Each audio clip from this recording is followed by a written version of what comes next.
Bismillah walhamdulillah, wassalatu wassalam ala rasulillah, salam alaykum wa rahmatullahi wa barakatuh.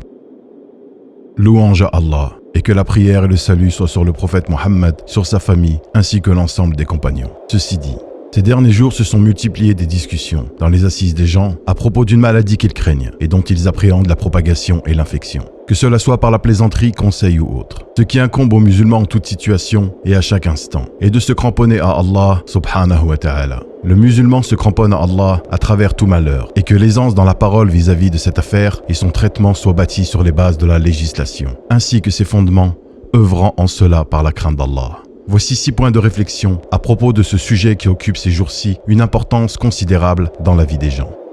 Le premier point, l'obligation à tout musulman de se cramponner au Seigneur, subhanahu wa ta'ala, en toute situation. Le musulman place sa confiance en son Seigneur et qu'il ait la ferme conviction que toutes les affaires sont entre ses mains. Dans le sens du verset, Allah subhanahu wa ta'ala dit ما أصاب من مصيبة إلا بإذن الله ومن يؤمن بالله يهد قلبه والله بكل شيء عليم.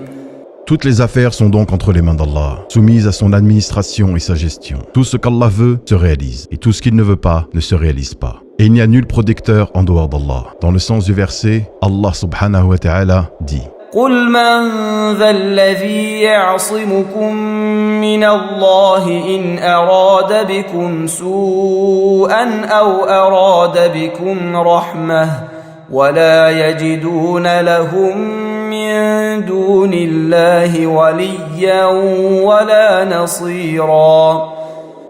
Et dans le verset suivant, وَلَئِن سَأَلْتَهُم مَّنْ خَلَقَ السَّمَاوَاتِ وَالْأَرْضَ لَيَقُولُنَّ اللَّهُ قُلْ أَفَرَأَيْتُم مَّا تَدْعُونَ مِن دُونِ اللَّهِ إِنْ أَرَادَنِيَ اللَّهُ بِضُرٍّ هَلْ هُنَّ كَاشِفَاتُ ضُرِّهِ أَوْ أَرَادَنِي بِرَحْمَةٍ هَلْ هُنَّ مُمْسِكَاتُ رَحْمَتِهِ قُلْ حَسْبِيَ اللَّهُ عَلَيْهِ يَتَوَكَّلُ الْمُتَوَكِّلُونَ.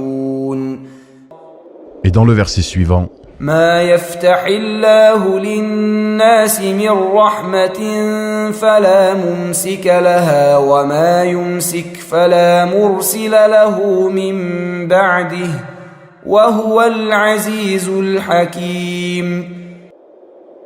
Et dans un hadith, sache que si la communauté est d'accord à l'unanimité pour te faire quelque bien, cela ne te profitera que dans la mesure où Allah te l'aurait assigné. Et si elle est d'accord à l'unanimité pour te causer quelque tort, tu n'en pâtiras en rien. Sinon, dans la mesure où Allah en aurait ainsi décidé à ton encontre. Certes, les plumes sont levées et l'encre des feuillets a séché. Au tout début, Allah a créé la plume, El-Kalem, il lui a ordonné « Écris ». Elle a dit « Ô mon Seigneur, que dois-je écrire ?» Il lui dit « Écris la prédestination de toutes choses jusqu'au jour de la résurrection ».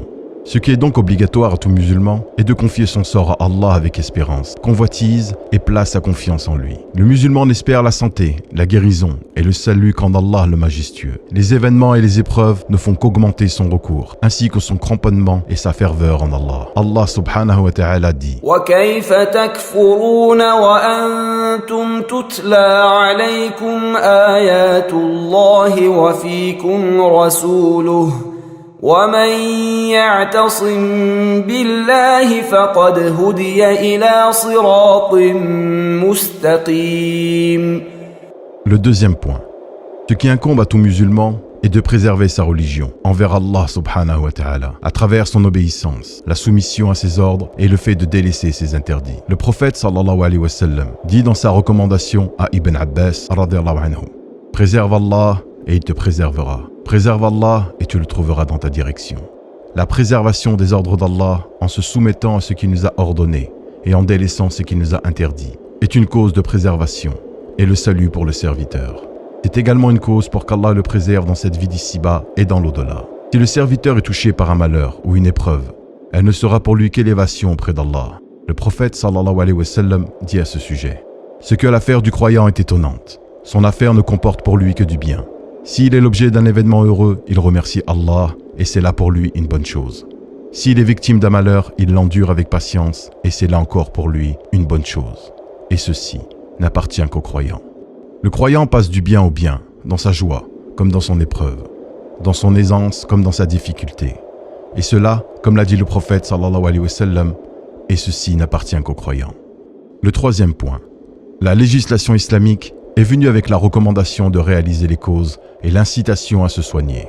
Le fait de se soigner à la demande de guérison ne va en rien à l'encontre du tawakkul, placer sa confiance en Allah. Le traitement avec lequel est venue la législation islamique comporte deux types de médecine. La médecine préventive qui intervient avant l'arrivée de la maladie et la médecine thérapeutique qui intervient après l'arrivée de la maladie. La législation est venue avec ces deux traitements. Il est parvenu dans la législation islamique la source des remèdes et des guérisons qui aboutissent pour le croyant au salut et à la bonne santé dans sa vie d'ici-bas et de l'au-delà. Celui qui lit le livre « La médecine prophétique » du savantissime Ibn al-Qayyim rahimahullah trouvera à ce sujet des enseignements incroyables avec lesquels est venue la législation islamique et qui ont été authentifiés du prophète sallallahu alayhi wa sallam.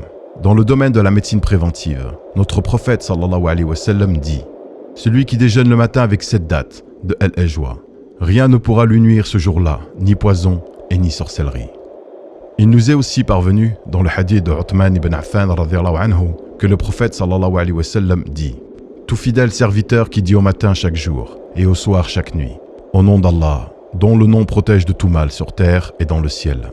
Allah est celui qui entend tout et sait tout. 3 fois sera protégé du mal. » Ainsi que sa parole.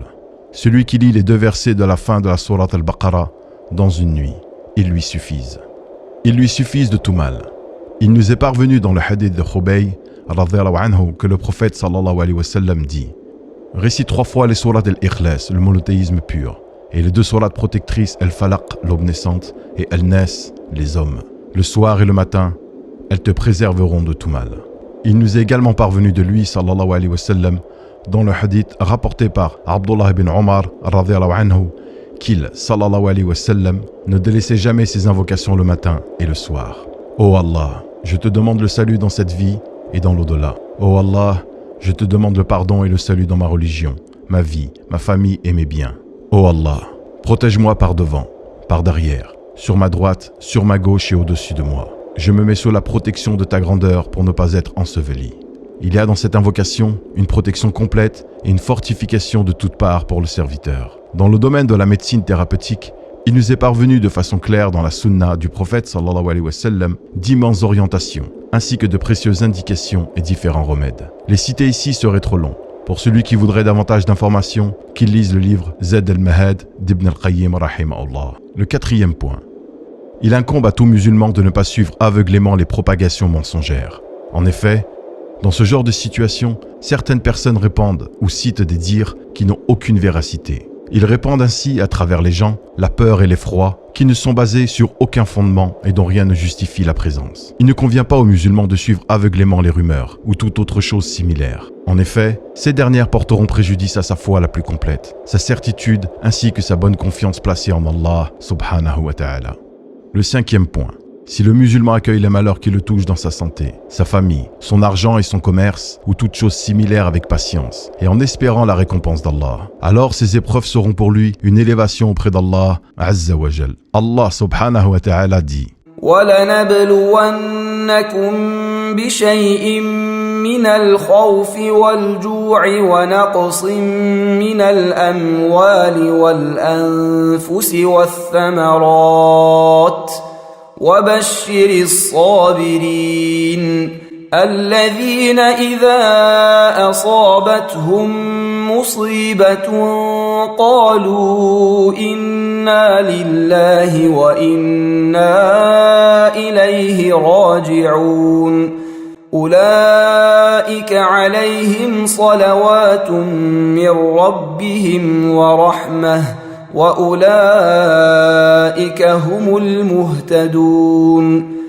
Allah Azza wa Jal éprouve ses serviteurs afin qu'ils entendent leurs plaintes, leurs prières et invocations, ainsi que leur patience et leurs agréments vis-à-vis de son décret. Il observe si ce par quoi il éprouve ses serviteurs, comme malheur ou autre les touche, et il connaît les regards perfides et ceux que recèlent les cœurs. Allah récompense chaque serviteur selon son intention. C'est la raison pour laquelle celui qui est touché par une maladie, un malheur ou une diminution de biens, ou ce qui est semblable, doit espérer en cela la récompense d'Allah et y faire face avec patience et agrément afin d'obtenir la récompense de ceux qui patientent. Celui qui a été épargné par cela, alors qu'il loue Allah, afin qu'il obtienne la récompense de ceux qui sont reconnaissants. Le 6e point. Le plus grand des malheurs est le malheur qui touche la religion. C'est le plus immense malheur dans cette vie d'ici-bas et dans l'au-delà. Il est le summum de la perte avec laquelle il n'y a aucun gain et la privation avec laquelle il n'y a aucune convoitise. Si le serviteur se rappelle cela au moment des épreuves qui le touchent, dans sa santé et sa richesse, il louera Allah pour le salut de sa religion. El-Bayhaqi rapporte que Shurayh el-Qadi dit au sujet des branches de la foi: je suis touché par un malheur pour lequel je loue Allah 4 fois. Je le loue car celui-ci n'est pas pire que ce qu'il est déjà. Je le loue car il m'a accordé la patience vis-à-vis de celui-ci. Je le loue pour m'avoir inspiré le fait de dire « Certes, nous sommes à Allah et c'est à lui que nous retournerons. » Ce en quoi j'espère la récompense. Et je le loue car il n'a pas mis ce malheur dans ma religion. J'implore Allah de nous prendre en charge par sa protection et qu'il nous accorde le pardon et la santé dans notre religion, notre vie d'ici-bas, nos proches, ainsi que dans nos richesses. Il est certes l'audient, le proche, celui qui répond toujours aux invocations.